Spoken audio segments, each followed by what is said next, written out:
What's going on, guys? You're well here, and welcome to Confabulate, the podcast where we talk about anything and everything. I'm your host, Yoel Sanchez. Thank you so much for stopping by. And today, guys, we have JonPaul Wallace once again on the podcast. Thank you, JonPaul, for coming on. I appreciate it. What's going on, Yoel? Thank you, man, for having me. I appreciate it. I'm excited to get chatting. I'm so excited. To those of you listening, JonPaul, I've been listening to his music for years and years and years, and it's a really cool thing when you not only do you meet your musical idols, but you get to like talk to them and they come on your show and support you. So this is the first time he came on, I was like a mess. I was so nervous about it. I'm still very nervous, like I told him, but I'm a lot more composed this time because I feel like we're friends now. So again, thank you so much. Of course, thank you. Let's talk about your music, because since the last time you came on, you've released a ton of music, which I love. Your whole EP, I put it on shuffle. I put every single song on my gym playlist, and JonPaul, it takes a lot to get my ass in a gym. I hate working out. I hate exercising. It sucks for me. So I need a really amazing gym playlist, and you dropped this EP for me, and I love it. So I just love your EP. Thank you, man. I appreciate that. Yeah, I think One Day was the last one I released last time, because I remember you talking about the okay, being like your favorite part. So I believe that was the last song I released. Yeah, and since then, yeah, it's been like, I think 9 songs I've put out since then. So yeah, it's been a heck of a year. Yeah, and your EP, what inspired you to make this EP and drop it? It's very upbeat. It keeps you going, and I love that. It's very happy and brings a smile on my face. So talk to me about your EP. Yeah, well, thank you. But so the EP was actually a project brought on by like CBS, the TV station.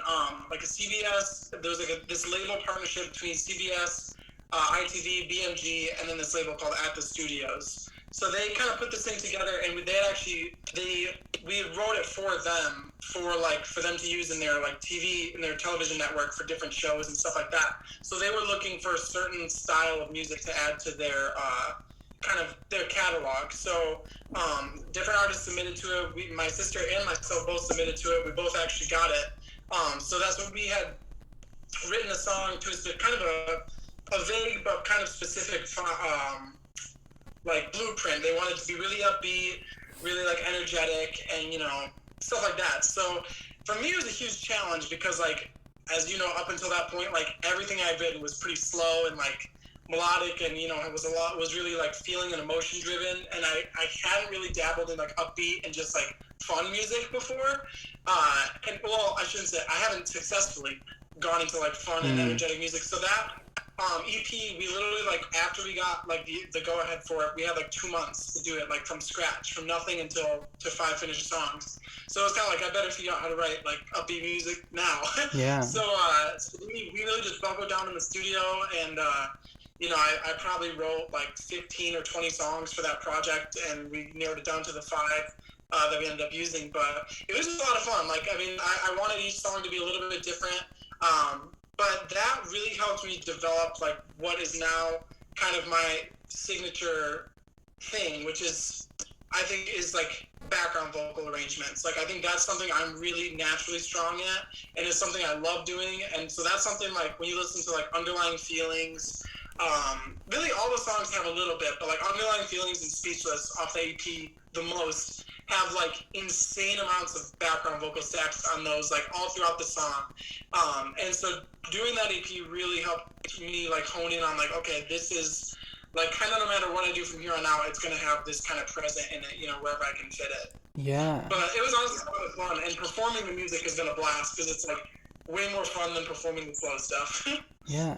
And I was going to ask you if, like, the songs that you wrote, like, if you wrote any songs that didn't make it on. So how hard was it? Like, how did you get to decide which songs got to make it and which ones didn't? Because I'm sure, like, you write from such a, like, personal place, and it's so happy for you as well. So how do you decide which songs get to make it on the EP? Yeah, I mean, that one was like, so that one we had to submit songs for approval, but we actually, like, all the songs we submitted, we had actually filtered them all out, like, ourselves. But it was pretty, like, at that point, when we first decided, or when we first like got the go ahead for this EP, I literally was just like spitting out ideas, like boom, boom, boom, boom, boom, and then it was like, okay, where do I feel like which songs do we think? Which songs do we think really fit the vibe? There were some that still might be released, but they just didn't really quite fit like the super high energy that we needed for that project. And then after that, I was like, which ones do we think we could finish and make it a really solid start to finish song with, you know, a great story, a great catchy hook, and good production, you know? So it was kind of taking like all these half-started ideas and seeing like, okay, end game goal, how good do we like, which one do we think could end up being the best, you know, out of these? And some of them, like, Here We Go was the one that was like immediately, I wrote it and it was like, yeah, no, that's perfect. Like, that's exactly what we needed for this project. Like, it wasn't the first one I wrote for the project, but it was the one that was like, everybody heard it was like, yeah, that's a no-brainer. Like, we sent it in, they had no notes on it. Like, that was the one that was like, yep, that fits. That's exactly what they're looking for. So. Yeah. Do you have a favorite song from this EP that you love performing live? I'm sure they're all so much fun, right? But which one's your favorite? Yeah, they are all fun. Honestly, like, just from a performance standpoint, Say No More is my favorite one to perform by far. Like, it's funny because Say No More wasn't my favorite one when we wrote it. It was probably my least favorite one when we had the EP finished. But so at first I didn't even like have it in my set list, and it wasn't until I started like getting together with my band, which wasn't until like I wrote the EP. We finished the EP about May of last year, and I didn't start getting with the band to like rehearsing stuff until July, I think, because, you know, COVID and everything, we didn't really have gigs. So it wasn't until July, and then I played them Say No More, and my drummer Anthony was like, I think this could be a really good like set opener. Like, this sounds like a really good opener. I was like, I guess I could kind of see that. And then when we started arranging it, it was like, oh my God, this is a banger. And then like we just kept like adjusting the arrangement, tweaking it to where now it's like, I can't wait. Like, it's always what we do the very first thing in our set, and it's so much fun to play every time. Yeah. And since that EP, you've released a few singles. Are those like leading up to something, or are they just like regular singles, or are you working on a new project at all? Yes and no. So the beginning of this year, I had like a pretty solid release plan. Like, it was going to go this song, this song, this song, this song, and then it was going to round out with an EP that encompassed all those songs and then a couple extra ones. And then some stuff like fell through, like on one song that was supposed to be released, and then it wasn't able to. And then like we just did Never Not Lonely, which is the song I released in May, or yeah, it was May. We just did that one in March, so that wasn't even like on the table at all to be released because it didn't exist yet. And then, but we all really liked it, so we were like, let's just sneak this one out now. And then I have another song called 321 that is coming out in July. That was also done in March, and so that was not on the table at all. So there is going to be an EP, but we're kind of figuring out like, okay, now it's kind of getting reconfigured with this new music and seeing like what fits on it and what's just going to kind of stay as a standalone single. So it is working towards a project. But so long-winded way of saying there was a solid project, but now it's kind of getting reconfigured with all this new stuff that we're coming up with. Yeah, that's so exciting. And what inspires you today making music and writing songs? What inspires you musically, either like some artists you like to listen to or just things in your life that inspire you to create music? Honestly, I found that like just discovering new music inspires me more than anything. Like I tend to like, I don't have like a lot of like routine in my day-to-day life. Like, you know, my work schedule is different every week. Like, just everything is week to week, you know? So like I don't have like a ton of like structure in my schedule. So I find like that I find myself getting like areas where I can stay comfortable. And one area I find that is like music, listening to music. Like I end up like without realizing it, just listening to the same music a lot. You know, like I'll listen to my favorite artists a lot, and I realize I don't like go out and listen to just like new music enough. Because every time I do, and I find like a new artist I've never heard of or that I've never really dove into before, it brings on like a whole new wave of inspiration. So that's kind of something I found that like when I need to find like some new stuff I haven't heard before. We're gonna be playing a game. Last time I quizzed you on your songs, so this time we're gonna be quizzing you on your EP and the singles that you've released. That's actually a big clue, but it's gonna be all randomized and all. That's okay. Let's do it. You ready for the first lyric? Yep. You gave it your best, I suppose. You gave it your best, I suppose. Yes. That's built to win. I'm built to win. You have to finish it off. Oh, that's right. You gave it your best, I suppose. Ooh. Oh, shoot. The best everybody knows. You. Your best, I suppose. You. Oh, how am I blanking on my own song? This is the worst. I did so good on this last time, too. Your best, I suppose. You. I really like this lyric, by the way. Shoot. Suppose you. Oh my gosh, I give up. What is it? You're joking. You're giving up? I'm totally blanking on Built to Win right now. All right. You gave it your best, I suppose. The voters and the polls are closed. Oh, man. Dude, I can't believe I just did that.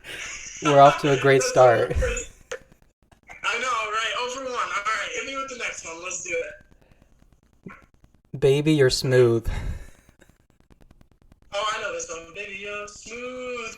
I stay giving you my best. It's just the way that you move. I went from I like it, I love it, and now I'm obsessed. Yes. Very good, very good. Right. Oh, shoot. We're supposed to talk about each song. I forgot. Let's go back to I'm Built to Win. I want to know a little bit about I Am Built to Win. I want to tell you that this song really reminds me of Justin Timberlake. Every time I hear it, it gives that like early 2000s Justin Timberlake vibe, and I love it. Thank you. So this idea was with like my frequent collaborator Frankie Jason Turner. He worked with me on the whole EP, but this was the one song that he actually like came to me with, and then we finished it together. But he had all he really had was like this idea of like, this is it, I'm built to win, and all he had was that, and then we so then I think he had like an old beat or something that he just kind of recorded it over, and then we sent it to a producer that we work with named Kyle Sherwood, and he actually made the beat for it, and then we finished writing it together. But yeah, that song was the last song that we did for the EP, because we really just needed one more, and we didn't feel like anything we had, was really like strong enough. So we literally did that like. It was like he was like, all right, let's try this idea, and then 3 days later the song was like done. Like it was like recorded, mixed, mastered, and everything. Like that one was like so fast because it was like the deadline was coming up and we just needed that last song. But yeah, so that one was the fun one for sure. Cool. And Speechless? What about Speechless? So Speechless, I'd actually come up with the hook line, if these walls could talk, we'd become speechless. Yeah. Before we got the whole EP project. And I mean, it's pretty like that one lyrically is pretty it's just about, getting wild in the bedroom. But I always tell my mom it's just about getting really good pizza because, but that one was like, when like, I knew the phrase, like, people always say, like, man, if these walls could talk, And so when I came up with the phrase, I remember it was like 8 a.m. and I was driving somewhere, and if these walls could talk, we'd be speechless. And I was like, I feel like that's so, like, clever, like, it's because it just combines, like, I don't know, combines, like, that common saying with, like, oh, like, damn, they're doing some crazy stuff in there, So, yeah, after we had the hook line, I had the hook line for a while, and then a friend of mine, Mac Mao, who's another producer for Metro Detroit, sent the beat for it, and then, yeah, the whole thing was just fleshed out from there. That one went through, like, a few different rewrites on the verses and the pre-choruses and everything, and that was another one where we just stacked, like, background vocals on top of background vocals on top of background vocals, like, throughout the whole song, but it was a lot of fun to record. Wow, that's so cool. The third one we have, My Head's Too Big.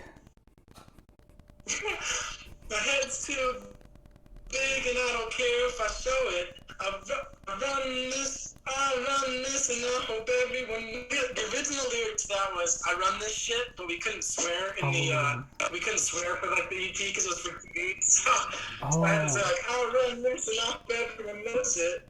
But that line is like, that's from Here We Go. But that line was like, when I wrote it, I was like, hell yeah, because like I always joke that I just have like a huge, like physically a big head. Like hats don't usually fit me very well. Like I have to buy like the LXL hat, and they still don't fit all the time, just because I have like a big ass head. And like when I was little, I used to just like run into shit all the time, and like my forehead just got really big from that. So like it's like a running joke in my family that I have a big head. So that was like, that line is like double meaning, because like in the song it's about like having a big ego. They say like, you have a big ego, you have a big head. But also it's just funny because like we've always joked that I just have a big ass head. So that's why I always love that line.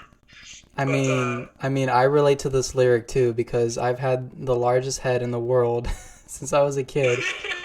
And then when I saw this lyric, I'm like, there we go, perfect. Yes, there's probably big-headed people out there.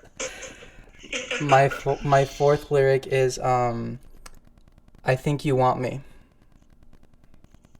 Tell me I'm right. I know that one. That's from Say No More.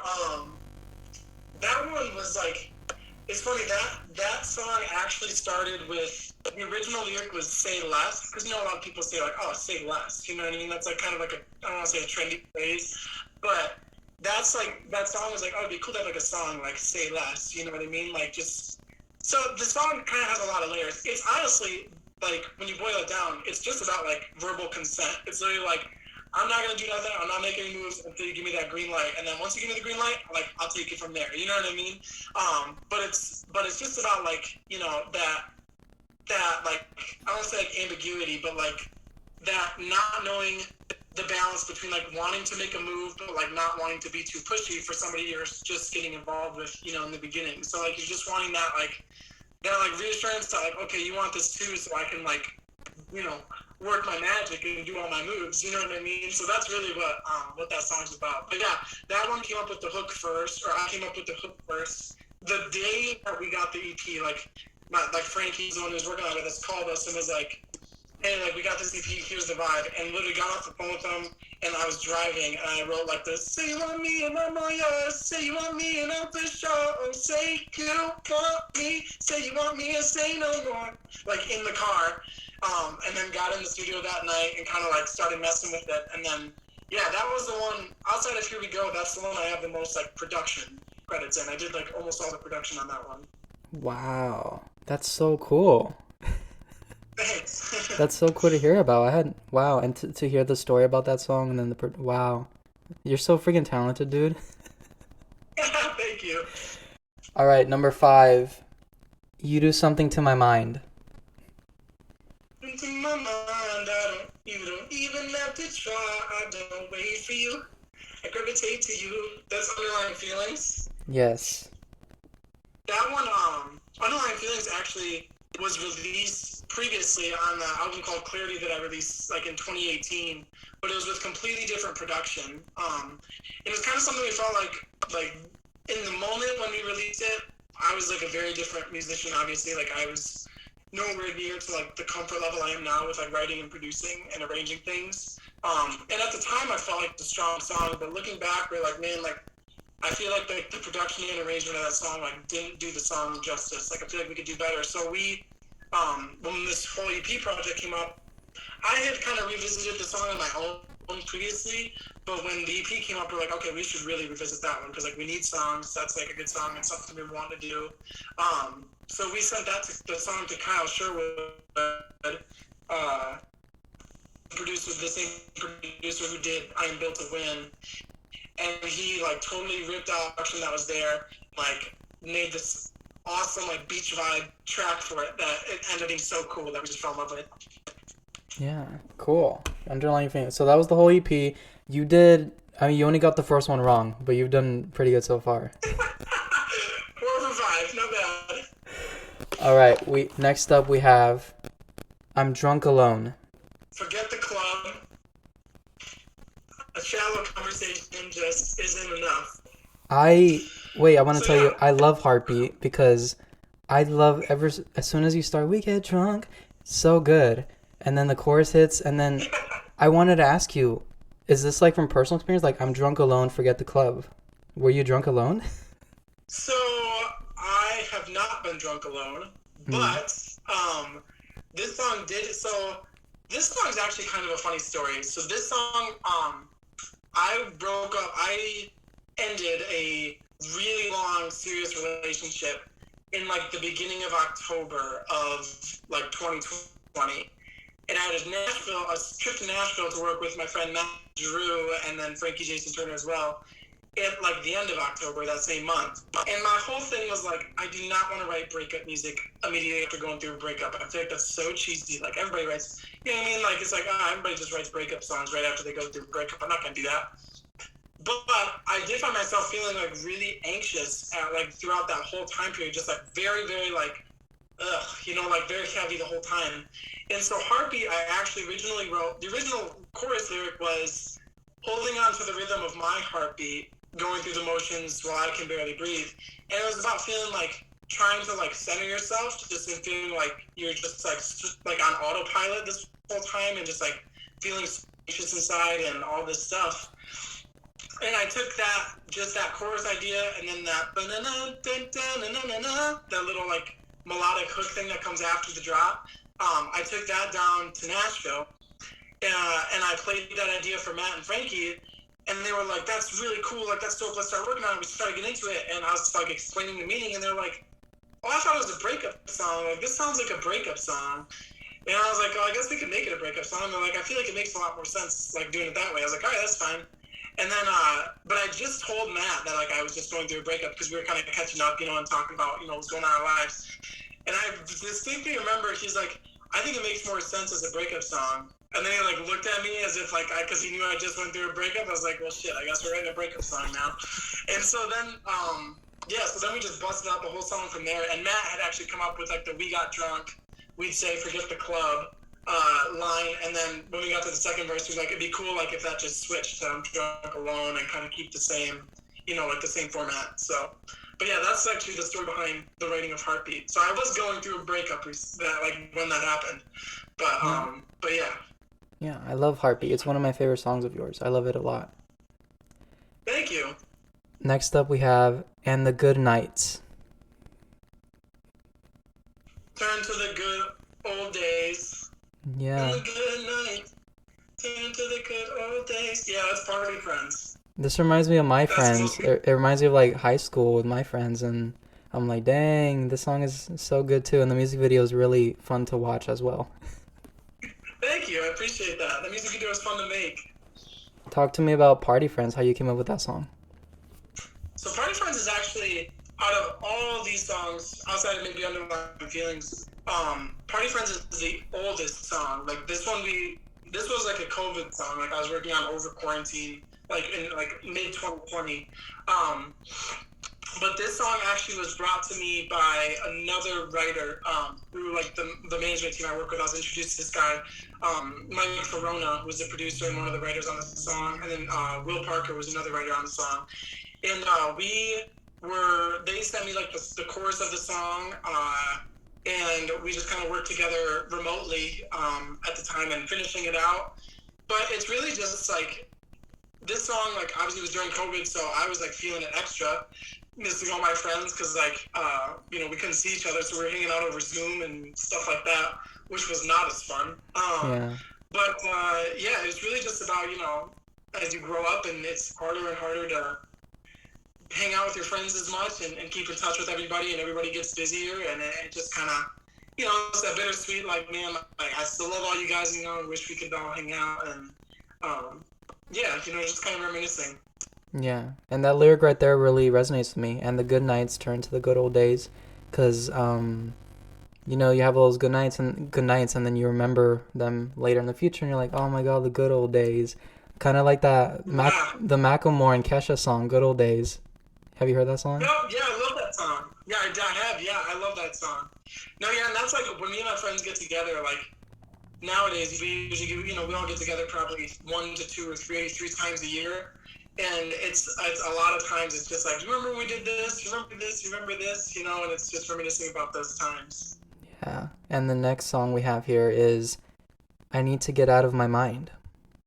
But it's all I have left of you in this life. That's Love's Not For Everyone. I know that one. Let me tell you, John Paul. Okay, I write a little bit. I only write songs when your free meeting will end in 10 minutes. It better not kick us out in 10 minutes. Okay.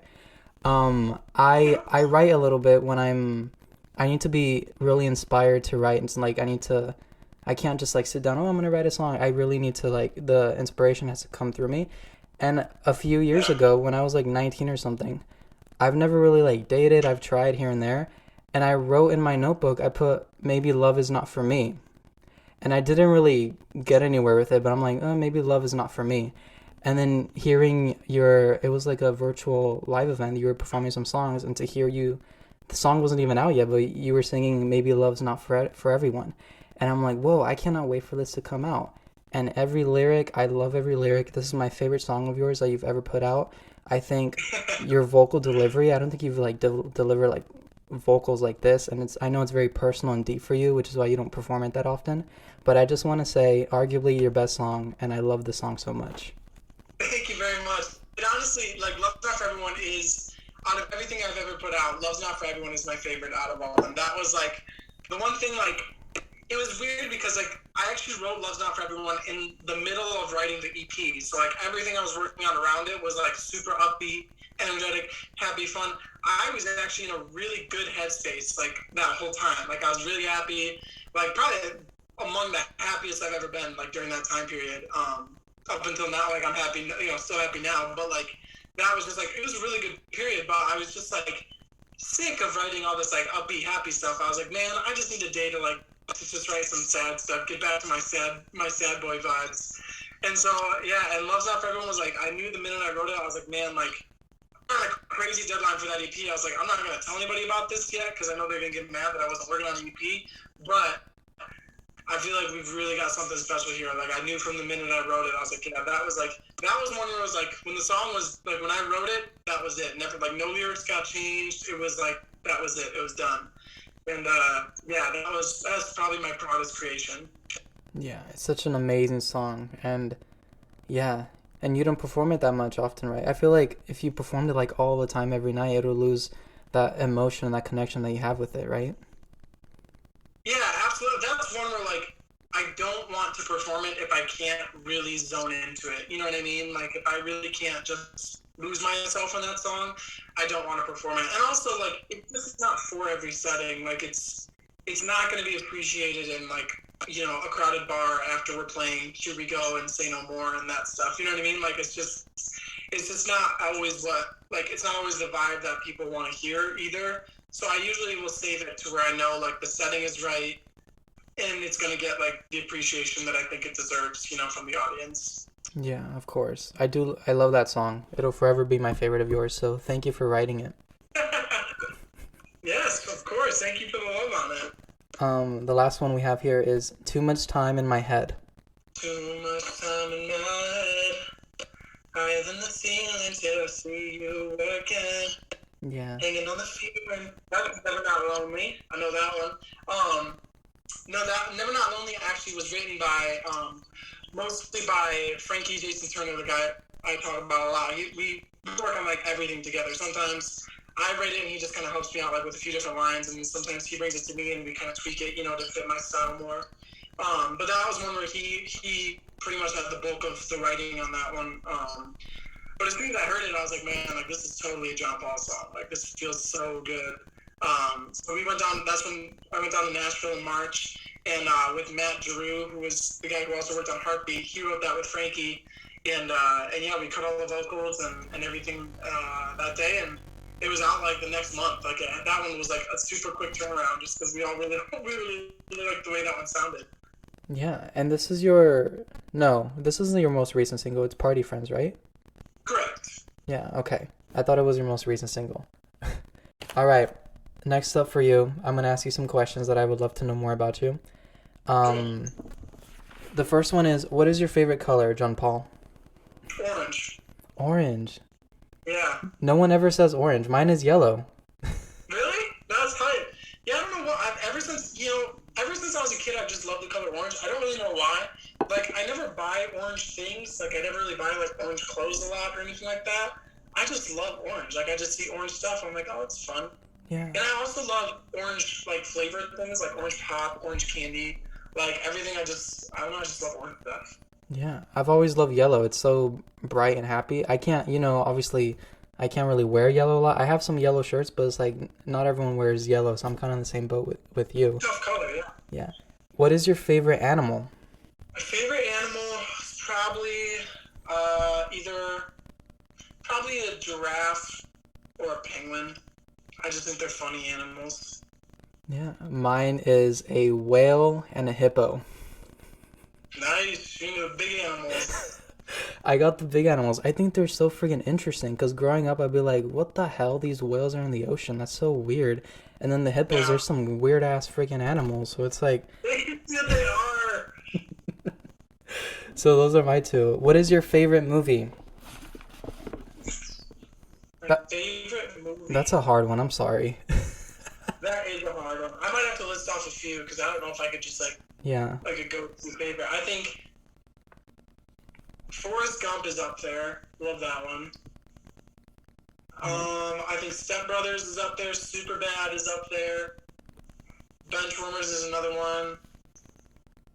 Those three are like the movies like I grew up on like with my family, and like we all just like send random quotes from those movies to each other. I would say those are probably like top 4. Wow. Yeah, some childhood movies for me that I'll always love is like Shrek. I love Shrek. And Chicken Little. I love Chicken Little, Madagascar. But like now, like oh, this is so hard. I love White Chicks. Have you seen White Chicks? I haven't. It's the most funniest movie. You have to watch it. And A Star is Born, Lady Gaga and Bradley Cooper. One of my favorite movies ever. Obviously, so many movies. I'm a big Marvel fan. I'm a big Star Wars fan. So all of that stuff too. Nice. What is your favorite food? Probably pasta. Yeah, got that Italian, so I get that homemade stuff. It's the good stuff. Dude, I'm currently on a keto diet. I've been on keto for like 12 weeks. I can't have pasta. I can't have rice. I can't have bread. Nothing fried. I'm basically being tortured, but I love pasta too. Yeah, that's Pasta and Chinese food for me, all the way. That's what's up. This is a good one. What is the first album that you ever purchased? The first album I ever purchased. You know what? Actually, it was... So, like, my parents had a ton of CDs, like, when I was a kid. So I would listen to, like, all their stuff. But the first album that I actually bought, like, the first CD, I believe was the Jonas Brothers' first album. I was, like, in second grade, dude. I was the biggest Jonas Brothers fan in second grade. I loved it. Wow. So I'm pretty sure it was Jonas Brothers' first album was what I bought. I think it had, like, SOS, Burning Up, all those songs on it. I'm pretty sure that was the first one I bought. The classics. I saw them last year perform. I went to their show. Big deal. I saw them on the Happiness Begins tour when, like, their first tour a few years ago, probably 3-4 years ago. But yeah, they're dope. Yeah. My first album that I bought, which is super random, I don't know why, it's actually Ashley Tisdale, because I come from that generation. It was Ashley Tisdale. She had, like, dark hair, and it was like a punk rock album, kind of. But then I also, like, the day after I bought Thriller by Michael Jackson. Nice. Yeah. That's awesome. Yeah. And now I collect hella CDs and vinyls, but those are the two since I was a kid. That's awesome. What's the first concert that you've been to? First, like, real concert I ever went to was Journey at, it's called DTE Energy Music Theater in like, it's Metro Detroit. It's actually in Clarkston, Michigan, but it's like a big outdoor venue. I think I was in like 4th or 5th grade, and my parents took me to see Journey, and I was a big Journey guy, so that was awesome. Wow, what a concert to go to. That's so cool. Yeah, it was sick. Well, my first concert was supposed to be Adele in 2016. She's like up there for me, one of my absolute favorites of all time. So she was supposed to be my first concert when I was 16, and then my cousins came to visit from Puerto Rico, and one of my cousins, she is the biggest Selena Gomez fan, and we were gonna go to San Diego for the zoo and to just do like family vacation, and Selena Gomez was performing the same time we were gonna be there. So we were in San Diego and we got tickets to see Selena Gomez, and she blew me away. I was a fan of hers growing up, but like she can sing, she played piano, played guitar, she danced, she did everything. So Selena was my first concert, and then it was Adele like 2 weeks later. That's hype, man. Those are both be sick concerts to go to. Adele's on my bucket list for sure. Well, good luck because Adele over here not going on tour. She's just doing the Vegas tickets, and then they get canceled, and she hasn't rescheduled. And those prices, but I do want to see her again, even though she tours like every 6 years. Yeah, definitely. My next question is, what is your dream collab? Dream big. My dream collab. I have a lot of them. I would say my number one is probably Tyler the Creator. Yeah. I think he's like. I feel like it's.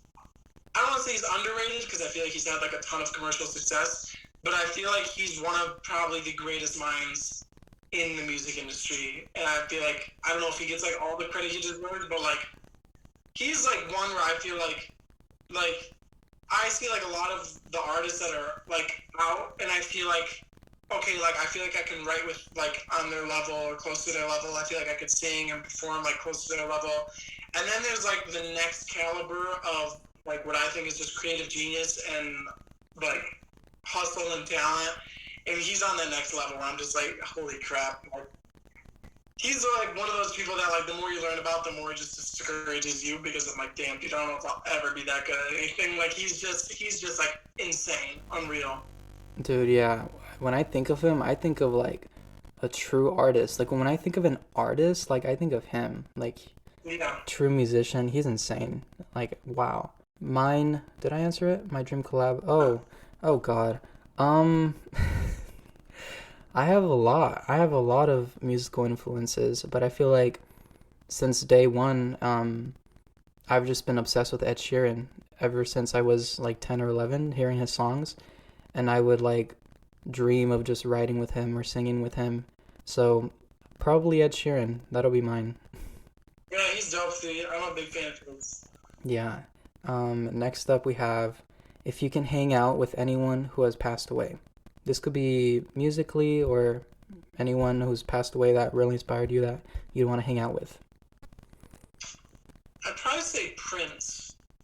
I Yes. think he's just a cool vibe, and it's just like his just passion and like relentless love for music would just be super intoxicating. I think to be around.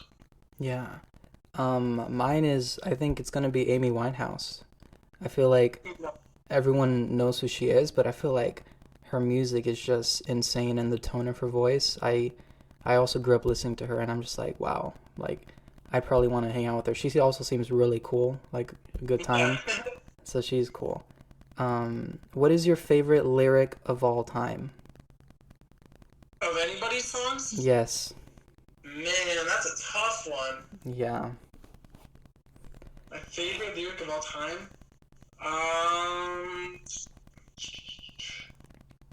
don't know. I don't know if it's not so much like a lyric, but there's the way that there's this Tyler the Creator, or I was actually Callie Euclid, I can't say her name, but Callie's song featuring Tyler the Creator called After the Storm, and it's not so much the lyric, but it's the way that Tyler sings his opening lines, where he goes like, I don't know what you mean. I take it offensive because I'm the hottest flower boy that pop up on the scene. And like, I don't know what it is about that. I listen to that song only for those two lines. Yeah. And it's just like the way he sings it is so cool. I don't know if I could just think of like my favorite lyric though, just like raw lyrics. Yeah. What do you think? I kind of put you right on the spot because that's a big one, especially when you listen to a lot of music. Mine, there's a lyric, and I don't really listen to her, but that lyric just always stuck with me. It's by Annie Lennox. She has a song called Cold, and the lyric is, dying is easy, it's living that scares me to death. When she's saying that, I'm like, damn. And then I love Kelly Clarkson, and my favorite lyric of hers is picked all my weeds but kept the flowers. Because sometimes you got to pick all the toxic, negative people out of your life and stick with the good ones, and that's kind of been my motto. I've just been always positive vibes, always get rid of the weeds and just keep the flowers. That's dope. I like that. That's a good one. Next up is dream concert to go to. Well, you said Adele, but do you have any other dream concerts that you'd love to go to?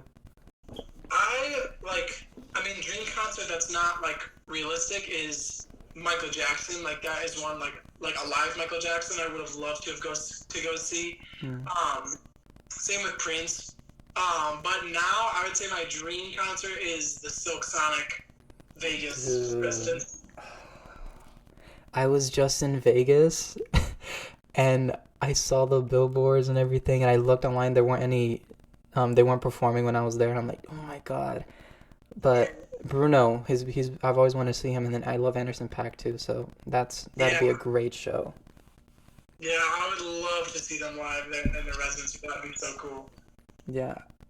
My dream concert. Um, I've seen a lot of already of my musical heroes. I think I've always wanted to see Lady Gaga for some reason, just to see her perform. Same thing as Katy Perry. Um, but yeah, I've always wanted to see like Imagine Dragons, One Republic. There's a lot of artists that I'd watched their live concerts on YouTube, and I'm like, Sure. wow, being in that crowd must be freaking amazing. Like Yeah, I saw Coldplay a few months ago, and my biggest dream was to hear the Scientists live, and it finally happened. So it's like those moments where like these songs that mean so much to you, and then you hear them live, and it gives like a new thing for you. Like I'm going that's in 2 weeks. Avril Lavigne, she's opening for Machine Gun Kelly, and I like Machine Gun Kelly, but I'm excited for Avril. Her song "I'm With You," I'm excited to hear that live. So it's those songs that yeah, you really love, and then when you hear them live, it just has a whole new meaning to you. that's dope. That's cool. Yeah. Next up we have, well, this is the question for you. If you have a favorite place to perform at, I don't know if you've performed in the same venues many times or different ones, but do you have a favorite venue that you love to perform at? Yeah. So as far as just like straight up venues go, there's this place in Ferndale in Michigan, like right outside of Detroit, called New Way Bar. And they used like pre-COVID, they used to do a ton of live music, and post-COVID, they don't so much anymore.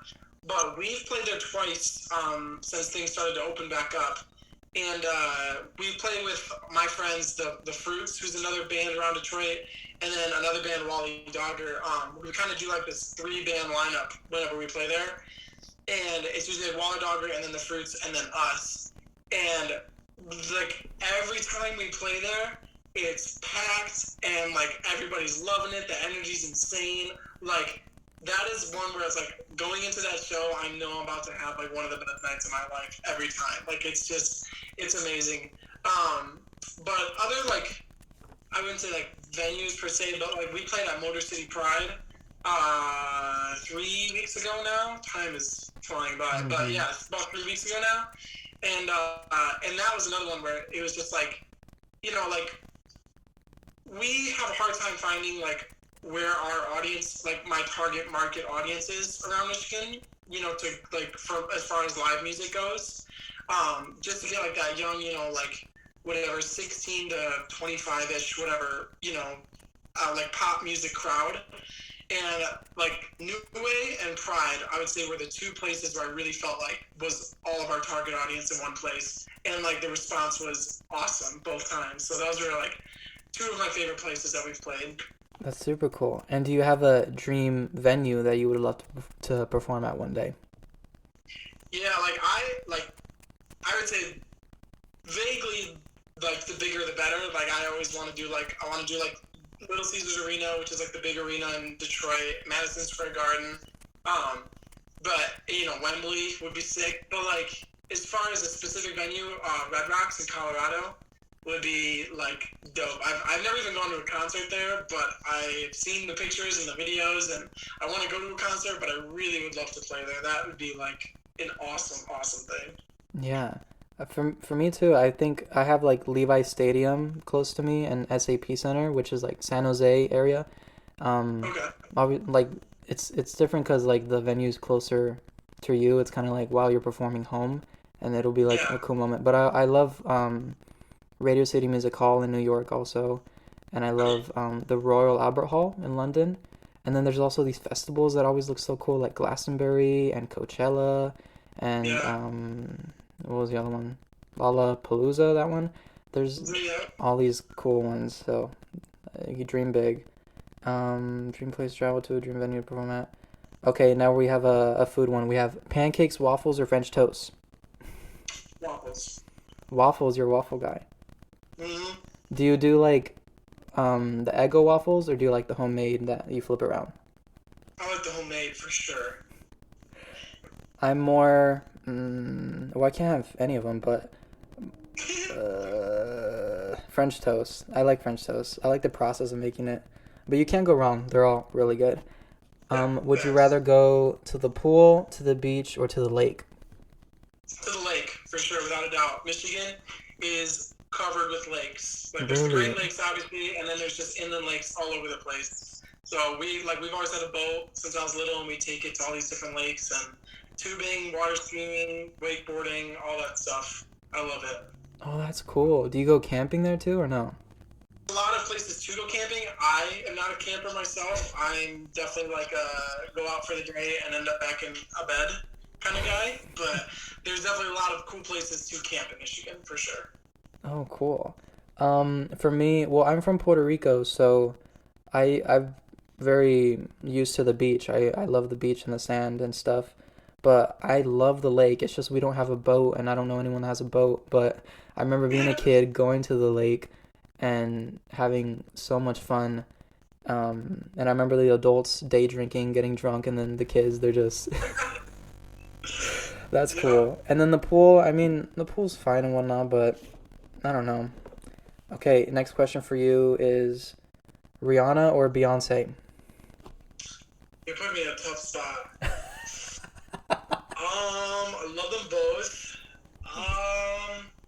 I think I'd have to give Beyonce the edge. I feel like, like I said, I love them both. I feel like Beyonce is like just so intentional with all of her production and her, her songs and videos and aesthetics for her performances. Everything's just so calculated and has meaning, and it's everything's super well thought out. And not that Rihanna's isn't, but I feel like Beyonce's just she's on a league of her own. Yeah, I agree. Like when Lemonade came out, I mean, even before like the self-titled album, Beyonce has always like had a message to put out in every music video that she's done, down to like her live performances. Everything is just, she has a story to tell, it has meaning, and it's just like that is a true artist right there. So I'm excited for her new album too. So yeah, Beyonce all the way. What is one of your pet peeves? Honestly, I don't have a ton of pet peeves, but one weird one that like should not be a pet peeve at all is like I like being called either JonPaul or JP, not as much like John or Paul, and I don't know why, because it really doesn't make any sense.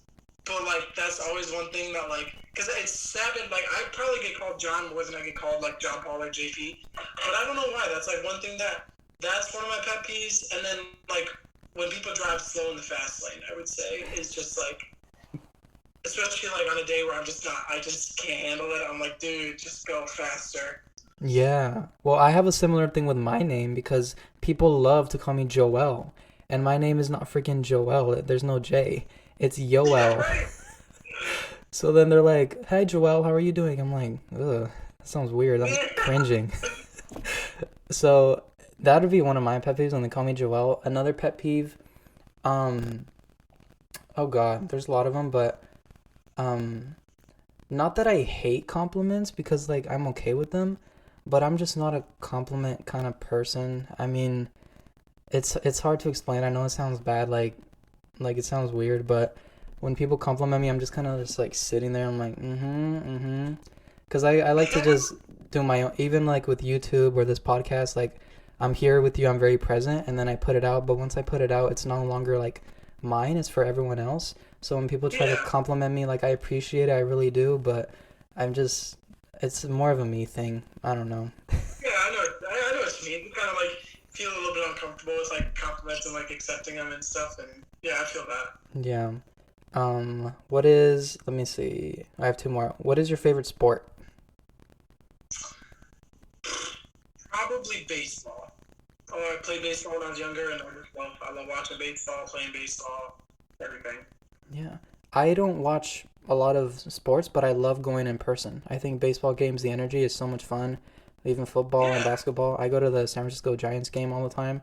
I think, nice. well, I love the food there. Like, I go for popcorn and everything, and then I'm just there because the energy and everyone's yelling and getting dressed up is lots of fun.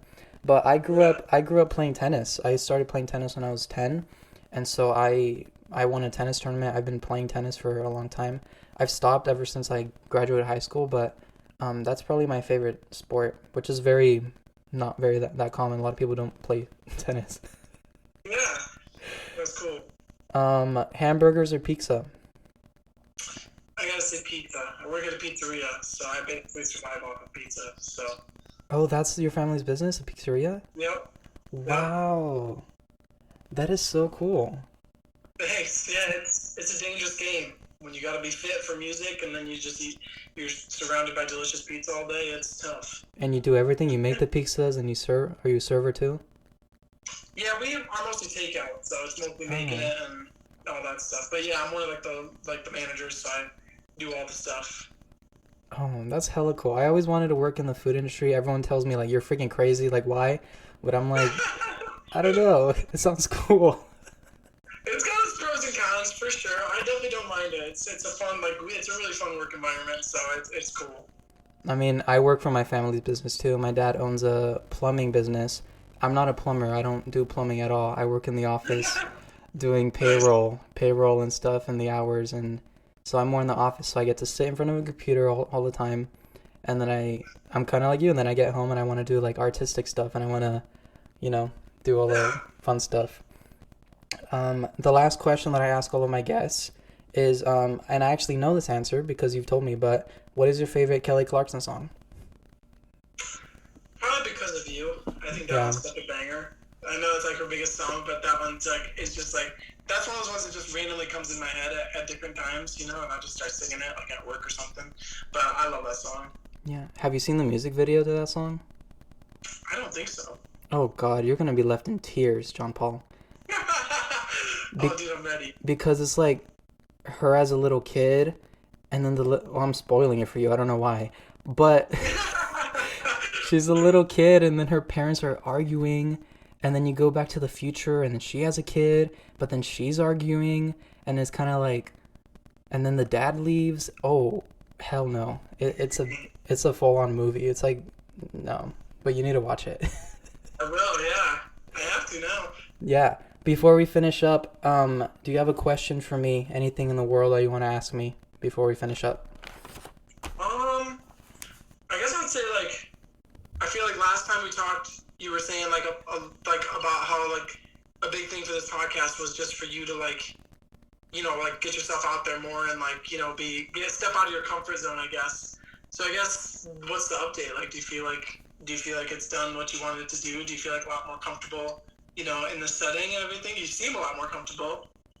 I mean, thank you. I mean, I'm interviewing you. I'm freaking out on the inside, but normally the first season, that was a big season for me to just learn and grow and figure out like how to do this because it was very new for me.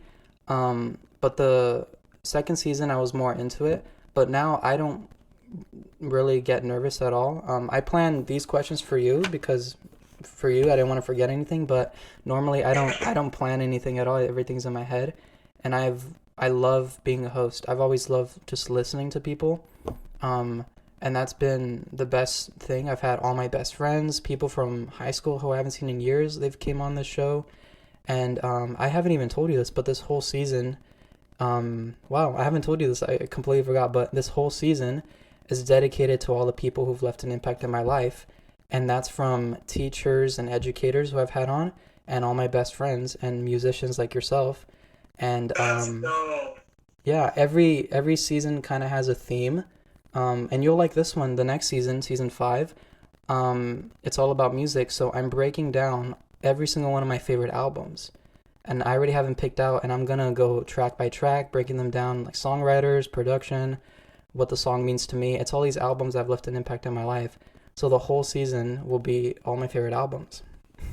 Oh, that's sick. That's awesome. Yeah, I love that. And this one, like I said, is people left an impact in my life, kind of like, you know, it's like a big full circle moment for me to show you like all these people, like why they left an impact on my life and why they've inspired me. So I'm shocked that I keep going with it. I'm shocked that people still listen, but it's really cool. And I've had all my dream guests, I've had them on. But I do have this one dream guest, and I don't know if you know him. His name is Jamie Miller. Do you know Jamie Miller? I don't. Check him out. He sings insane. He's gone viral a few times on TikTok. He just finished his tour. He was opening for Jesse McCartney on tour. Wow. Yeah, and I went to the show in San Francisco to see Jamie because I've been obsessed with his voice and his music for years. He was on The Voice UK, so he's from the UK, and he got like third place on The Voice. And I was so excited to meet him because he was meeting fans in the merchandise stand. And so we're getting to the venue, and I see all the tour buses in the front. I'm like, oh my God, they're here. And I'm walking, and then I see Jamie Miller like walking towards me. And I'm like, bro, I wasn't prepared for this. And I wrote him a letter, and I had a picture for him to sign. And I met him, and I talked to him for like 5 minutes. And I freaked out, and I told him like, hey, I really want you to be on my podcast. Like, you've been my dream guest. Like, I really want it to happen. And I wrote it in the letter. I gave him all the info. And then I talked to his manager. I've messaged his booking agents and shit. So he's my number one dream guest, and I want to make it work. But yeah, so that's that. That's awesome, man. Dude, like, props to you for just like asking though, you know? Like, that's what you gotta do. Yeah. You'll get 'em. Yeah, because I notice in life, like, you want all these things to come true and you want things to happen for you, but you have to like work hard and actually put the effort to make it happen and make sure even if it doesn't happen, you could be like, oh, at least I did everything that I could. Yeah, absolutely. I love that, man. Love it. That's everything. So we're all done. Thank you so much, JonPaul, for coming on Confabulate for a second time. I appreciate it. For sure. Thank you for having me, man. I appreciate you. Thank you guys for listening to Confabulate. I'll see y'all next week. Bye.